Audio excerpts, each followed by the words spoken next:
Kutaawwan addunyaa irra hordoftan maratti nageenya keenya isin qaqqabu daawwattoota Oromiyaa Miidiyaa Neetwoork oduuwwan sa'aatii kanaa qabannee dhiyaannee jirra. Oduuwwan sa'aatii kanaan Abiraam Birruutu isinitti hima.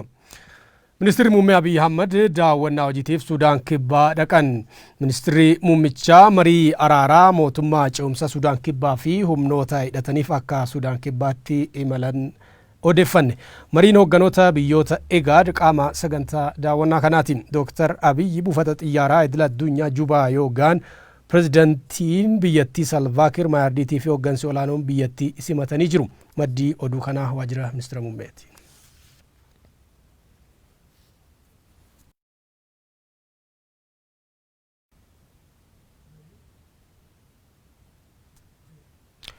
Guyyaan alaabaa yeroo 12ffaaf erga alaabaan keenya bu'aa heddumminaa fi utubaa tokkummaa keenyaati jedhuun kutaalee biyyattii garaagaraatti kabajamaa oole. Guyyaa alaabaa mooraa mana maree bakka bu'oota uummataatti kabajame irratti Pirezidantiin Federaalawaa Dimokiraataa Riippaabilika Itoophiyaa Saahilawarq Zawudee alaabaan calaqqee har'aa fi egeree keenyaati jedhan. Alaabaan biyya bakka bu'a kan jedhan Pirezidanti Saahilawarq mallattoo birmadummaa jaallatamummaa fi jaalla biyyaa akkasumas duudhaa biyyaa kan ta'e alaabaaf kabajatu malaa jedhan. Guyyaa alaabaa Oromiyaatti waajjira caffee Oromiyaa keessatti kabajameen afyaa'iin caffee Oromiyaa Adde Loomii Badoo wayita biyyi keenya diinotaan weeraramtetti uummanni biyya keenyaa alaabaa isaa qabachuun amanamummaa alaabaa isaa fi jaala biyya isaaf qabu seenaawwan dirree waraanaa garaagaraatti agarsiiseera jedhan. Kana keessatti immoo adda durummaan duuluun walabummaa biyya isaa fi alaabaa isaatiif wabii dhaabbachuun seenaa boonsaa kan galmeesse Oromoodha jedhan.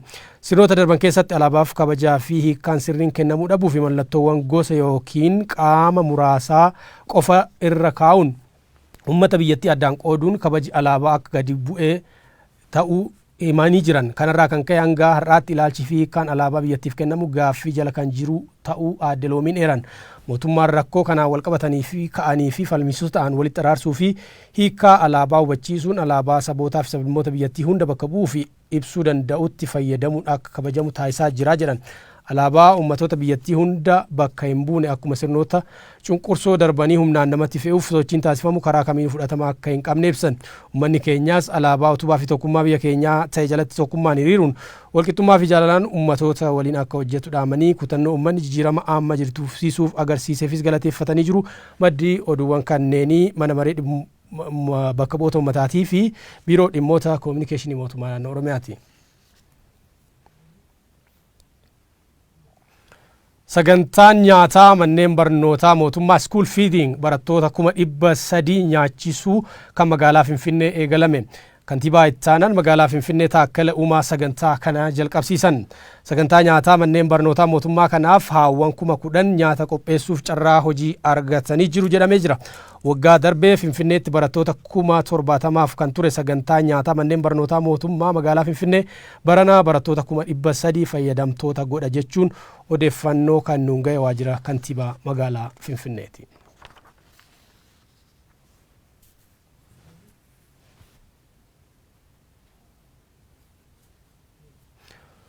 Maatiin barattootaa mana barnoota Jeneraal Waaqoo guutuu ijoolleen isaanii hanga ammaa barnoota waan hin eegaliniif mana barnootaatti deddeebi'uun rakkachaa akka jiran dubbatan.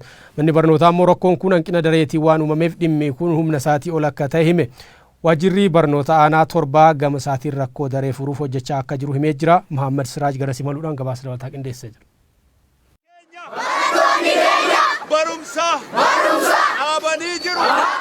Barattoonni mana barnootaa Jeneraal Waaqoo guutuutii fi maatiin barattootaa barnoonni waan hin jalqabaminiif mana barnootaatti deddeebi'uun dararamaa akka jiran dubbatan. Manneen barnootaa biraa barsiisaa jiranis manni barnootaa Waaqoo guutuu sababa hanqina dareetiin barsiisuu akka hin eegalin himan. Ijoollee 3,500 wayitu galmaa'e asitti.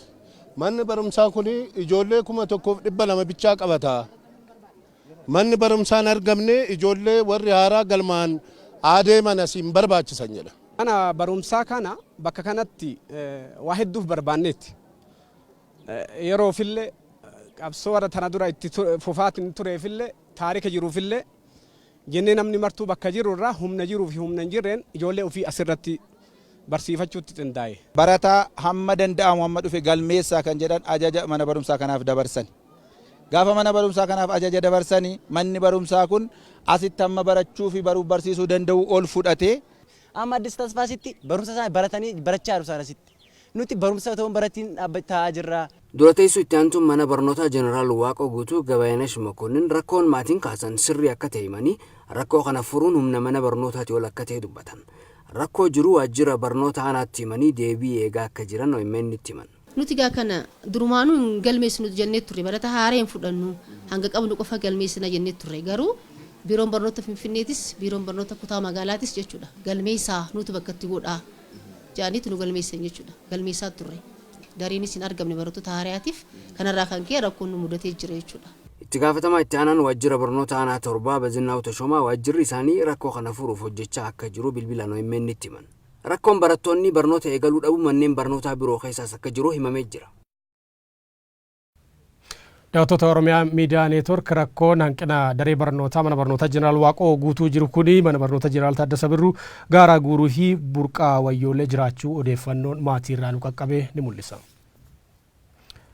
Magaalaa Dirree Dhawaatti garee Saatanaa jedhamuu fi magaalatti Shoor keessaa jiruun bakka tokko tokkotti manni jireenyaa isaanii jalaa mancaafamuun qe'ee fi qabeenya isaanii irraa buqqaafamaa jiraachuu lammiiwwan nagaa qe'ee isaanii irraa dhiibamaa jiran OMN itti himan.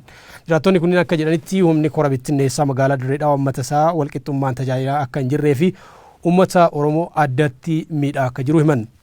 Kantiibaa itti aanaa magaalaa Dirree Dhawaa mootummaan olaantummaa seeraa kabachiisuuf hojjechaa akka jiru dubbatanii Uudii Musaa gabaasa dabataa qindeessee jira.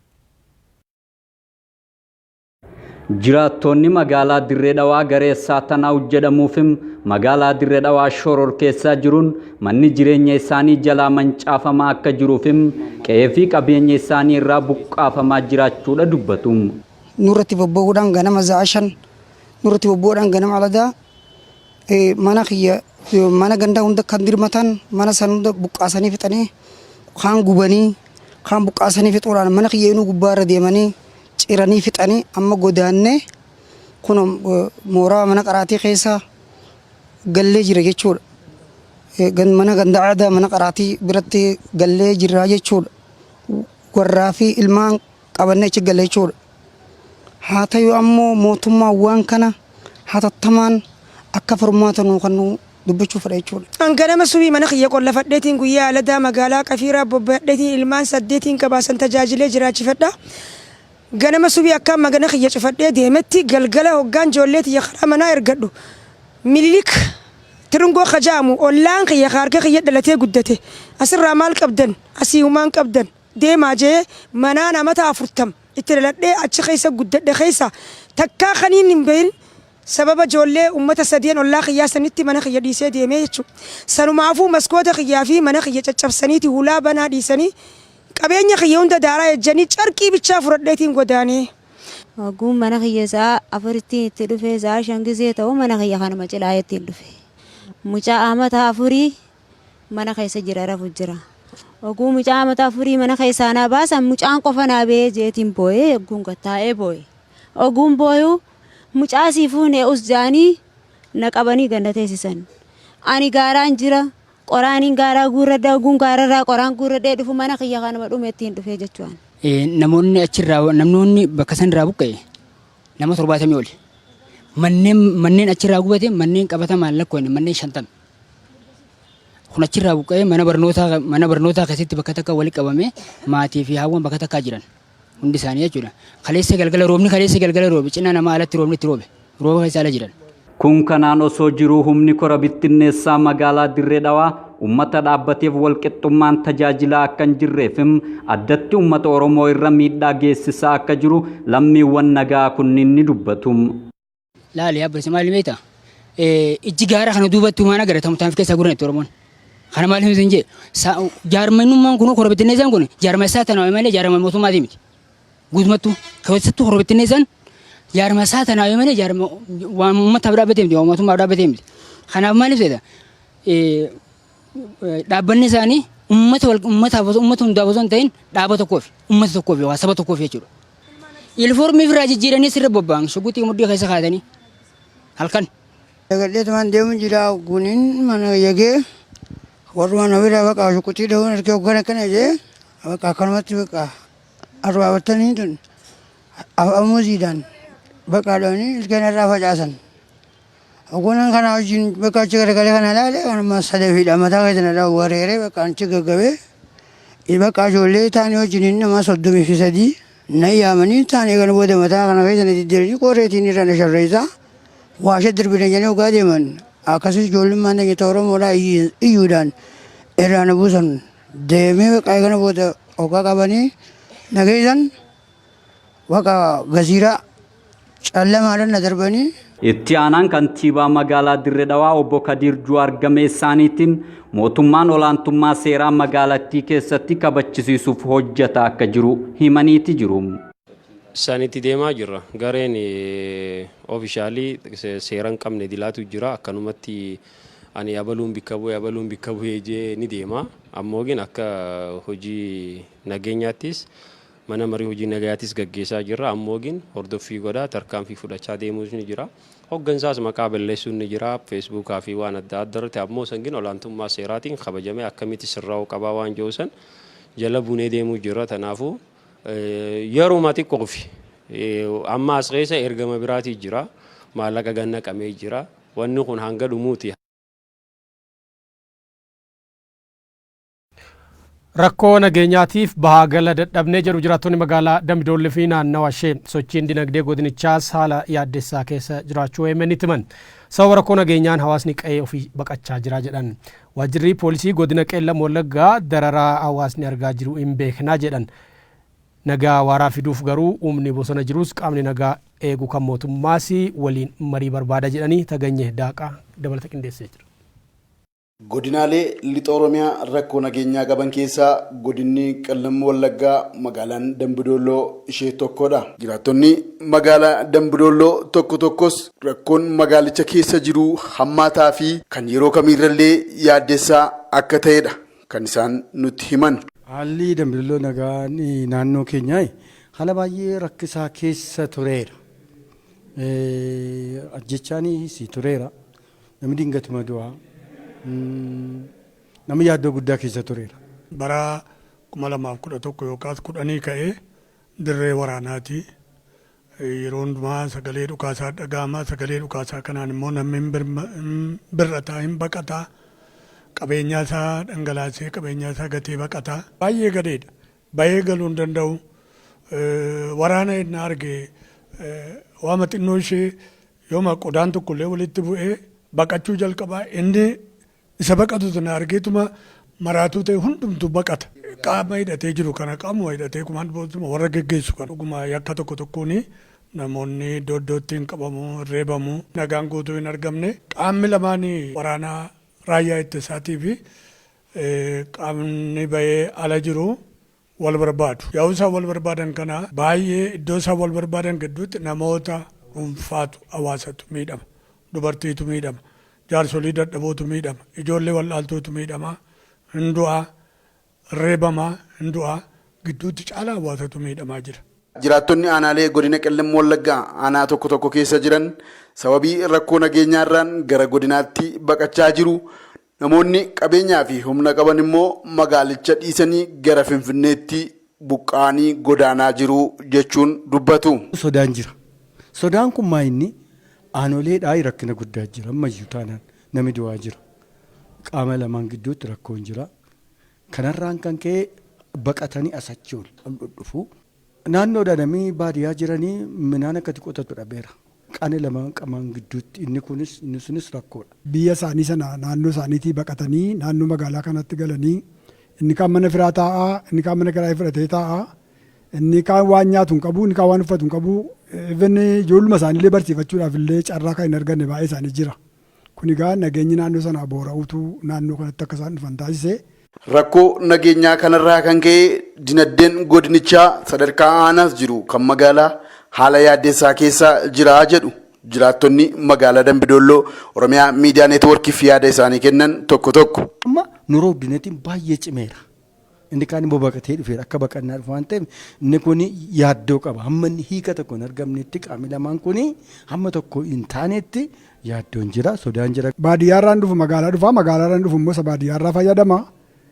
Saaba kanaatii fi tasgabbaanii namoonni hojii hojjetaa jiran daldalli sirriitti tasgabbaa'ee hojii isaan hojjetu yoo asii Finfinneedhaa waa fide karaatti waa rakkoo tokko irra gaa'edha yoo iddoo kana jiraates sodaa qaba sirriitti daldalummaadhaan jiraachuu hin dandeenya akka duraaniitti jechuu kooti Baadiyyaan immoo walumaa galayyuu akka jirtu horii isaa isa kaan bakkeetti bineensi nyaata isa kaan immoo qabeenyaa isaa iddoo sanatti dhiisee dhufa iddoo kana kadhattuu ta'a.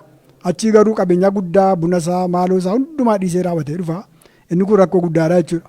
Walumaa galatti isa baraatu hin ta'inii ji'oottanuma fuula keenya dura jiran keessatti erga maasii isaa irraa dhaqee binaa isaa amma karanne buna isaa amma karanne waan nyaatu dhabeera waan dhugu dhabeera waan ijoollee isaa ittiin barsiifatu dhabeera gara inni itti adeemu hawaasuun gara inni itti adeemu waan walleef nummoo yorchi aggalaa jiru kana waan goonu hin qabnu waan ta'eedhaaf nuufis baay'ee sodaachisaadha. Dinagdeen magaalaa Dambidolloo inni daldala taa'inuma daldala gadi bu'aadha garuu baay'ee gadi bu'aadha ofirraa bu'ee nama hojjetu hin jiru gara baadiyyaatti amma namni mana cufeetu baqataa maasii isa gadhiisee baqataa keessumatti ammaa kan inni irraa fayyadamu buna ammaa hojjechuu dhiisee baqateera akka isaan achi keessa wal barbaadu achi keessatti wal barbaadan immoo namoonni gidduutti miidhama sababa kanaati jedhee bunas aramuu dhiisee caalaadhumatti immoo ija bunaa kana bunaannachuudhaaf yaaddoo guddaatu qaba.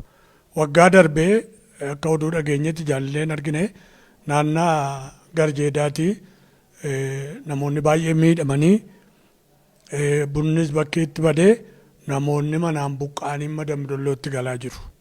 Waan beekamaadha.